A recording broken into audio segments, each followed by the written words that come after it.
Public agitator Martin Luther King Jr. was under surveillance by the FBI as early as 1955 due to his Montgomery bus boycott. In January 2025, President Trump issued an executive order, Declassification of Records concerning the assassinations of President John F. Kennedy, Senator Robert F. Kennedy, and the Reverend Doctor Martin Luther King Jr. We start to see the leak of FBI records related to MLK Jr. around this time. What these records reveal is MLK was a debauched figure as he fought against segregation, which would see the rise of various race wars and anti-white lynching, which continues to this day. The FBI was so disturbed by what they found in MLK, they issued an anonymous letter to him and his wife, which his wife termed mumbo jumbo. But was it? The November 1964 FBI King letter was stolen by activists in 1971 in Media, Pennsylvania, as they burgled one of the FBI's COINTELPRO offices. The author of the letter was suspected to be FBI Deputy Director William Sullivan, and various FBI officials went on record in 1964 to label King as a liar due to his statements about racial bias in various federal agencies. The FBI King letter was accompanied by a tape of King's sexual transgressions, including his preference for orgies, and mailed to his home. Was the FBI trying to warn the American people about King's malign influence as his marches swept through the national consciousness? Was King really the peaceful protester modernity wants to label him as? In view of your low-grade, abnormal personal behavior, I will not dignify your name with either a Mr. or a Reverend or a Doctor, and your last name calls to mind only the type of king such as King Henry VIII and his countless acts of adultery and immoral conduct lower than that of a beast. King, look into your heart. You know you are a complete fraud and a great liability to all of us Negroes.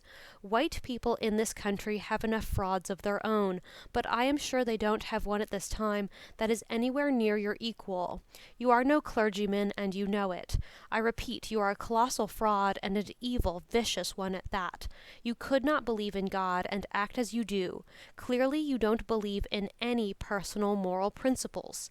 King, like all frauds, your end is approaching. You could have been our greatest leader. You, even at an early age, have turned out to not be a leader, but a dissolute, abnormal, moral imbecile. We will now have to depend on our older leaders, like Roy Wilkins, a man of character, and thank God we have others like him. But you are done. Your honorary degrees, your Nobel Prize, what a grim farce, and other awards will not save you. King, I repeat, you are done. No person can overcome facts, not even a fraud like yourself. Lend your sexually psychotic ear to the enclosure. You will find yourself, and in all your dirt, filth, evil, and moronic talk exposed on the record for all time. I repeat, no person can argue successfully against facts. You are finished. You will find on the record for all time your filthy, dirty, evil companions, male and female, giving expression with you to your hideous abnormalities, and some of them pretend to be ministers of the gospel. Satan could do no more. What incredible evilness! It is all there on the record, your sexual orgies. Listen to yourself, you filthy, abnormal animal. You are on the record. You have been on the record. All your adulterous acts, your sexual orgies extending far into the past. This one is but a tiny sample. You will understand this. Yes, from your various evil playmates on the East Coast to redacted, and others on the West Coast and outside the country, you are on the record. King, you are done. The American public, the church organizations that have been helping Protestant, Catholic, and Jews will know you for what you are, an evil, abnormal beast. So will others who have backed you. You are done. King, there is only one thing left for you to do. You know what it is. You have just 34 days in which to do. This exact number has been selected for a specific reason. It has definite practical significance. You are done. There is but one way out for you. You better take it before your filthy, abnormal, fraudulent self is bared to the nation. 4 years after this letter, King was shot to death by James Earl Ray. In 1968, the FBI revealed the following about King in an internal memo. King's personal conduct. With the funds he received from the Ford Foundation, King held the first of 2 workshops in Miami, Florida, in February 1968 to train Negro ministers in urban leadership. One Negro minister in attendance later expressed his disgust with the behind-the-scene drinking, fornication, and homosexuality that went on at the conference. Several Negro and white prostitutes were brought in from the Miami area. An all-night sex orgy was held with these prostitutes and some of the delegates in attendance. One room had a large table in it which was filled with whiskey. The 2 Negro prostitutes were paid $50,000 to put on a sex show for the entertainment of guests. A variety of sex acts, deviating from the normal, were observed.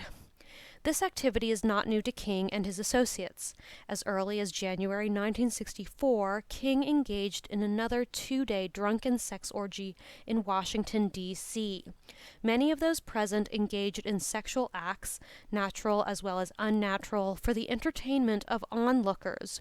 When one of the females shied away from engaging in an unnatural act, King and other of the males present discussed how she was to be taught and initiated in this respect.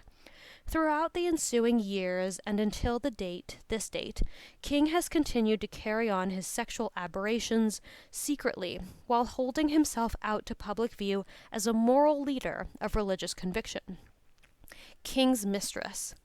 It was learned in February 1968 from a very responsible Los Angeles individual in a position to know that King had been having an illicit love affair with the wife of a prominent Negro dentist in Los Angeles, California, since 1962.